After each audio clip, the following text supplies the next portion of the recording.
আসসালামু আলাইকুম। সিরাজ টেকের পক্ষ থেকে সবাইকে স্বাগতম।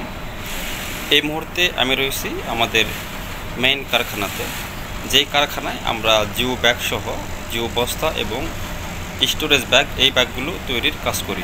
এখন স্ক্রিনে যে ব্যাগটি দেখতে পাচ্ছেন এটা হলো জিও ব্যাগ বা জিও বস্তা। এই ব্যাগ বা বস্তাতে বালি ভরাট করে সমুদ্র, নদী বা পুকুরের পার ভাঙন রোধে ব্যবহার করা হয়। পার একটু ঢালু করে সেখানে বালু ভর্তি এই বস্তাগুলো একটার পর একটা সাজিয়ে রাখা হয় যেন পানির আঘাতে পার না ভেঙে যায়। এই বিষয়ে বিস্তারিত আমাদের বিভিন্ন ভিডিওতে রয়েছে আমাদের ইউটিউব, ফেসবুক এবং অন্যান্য সোশ্যাল মিডিয়াতে, আপনারা চাইলে দেখে নিতে পারেন, অথবা আমাদের ওয়েবসাইটে গিয়ে সার্চ করলেও এই সংক্রান্ত অনেক ব্লগ পোস্ট পাবেন যেখান থেকে আপনারা জানতে পারবেন। এই ভিডিওতে আমি মূলত জিও ব্যাগ বা বস্তার সাইজ এবং এদের মাটি বা বালি ধারণ ক্ষমতা নিয়ে কথা বলবো। তার আগে আমি আমাদের ব্যাগগুলো আপনাদেরকে একটু দেখিয়ে নিচ্ছি।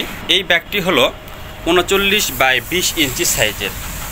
এই ব্যাগগুলো, আমাদের ব্যাগগুলো সেলাইগুলো দেখবেন এগুলো অতি উন্নত মানের। আর এই যে সুতো দিয়ে সেলাই করা হয়েছে এই সুতোগুলো হলো সিনথেটিক সুতো। এগুলো পানির নিচে বছরের পর বছর টিকে থাকবে। এই ব্যাগের কোয়ালিটি অনেক ভালো। এই ব্যাগগুলোর এই যে শীট আছে বা ফেব্রিক, এই ফেব্রিকটার বিভিন্ন কোয়ালিটি হয়ে থাকে।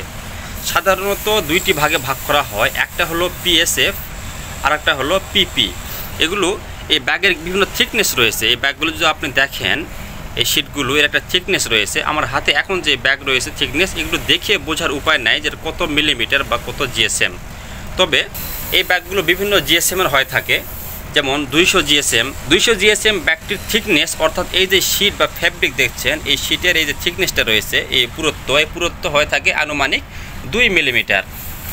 এরপর রয়েছে আমাদের 300 জিএসএম, যেটার thickness 2.5 millimetre, 400 GSM 3 millimetre, 500 GSM 3.8 millimetre এবং 600 জিএসএম সবচাইতে মোটা থিকনেস হলো 4.5 মিলিমিটার। আরেকটি কথা বলে রাখি, এই ব্যাগগুলো আমরা আমাদের নিজস্ব কারখানাতেই তৈরি করি। আমার সামনে দেখতে পাচ্ছেন একটা মেশিন, এই মেশিন দ্বারাই মূলত এই ব্যাগগুলো সেলাই করা হয়। এছাড়াও আমার পিছন দিকে এখানে আরেকটা মেশিন রয়েছে, এখানে আরেকটা মেশিন রয়েছে, এই মেশিন দিয়েও আমরা এই ব্যাগগুলো সেলাই করি। এছাড়াও আমি যে রুমে রয়েছি এই রুমের বাইরে আরও অনেকগুলো মেশিন সেট করা রয়েছে।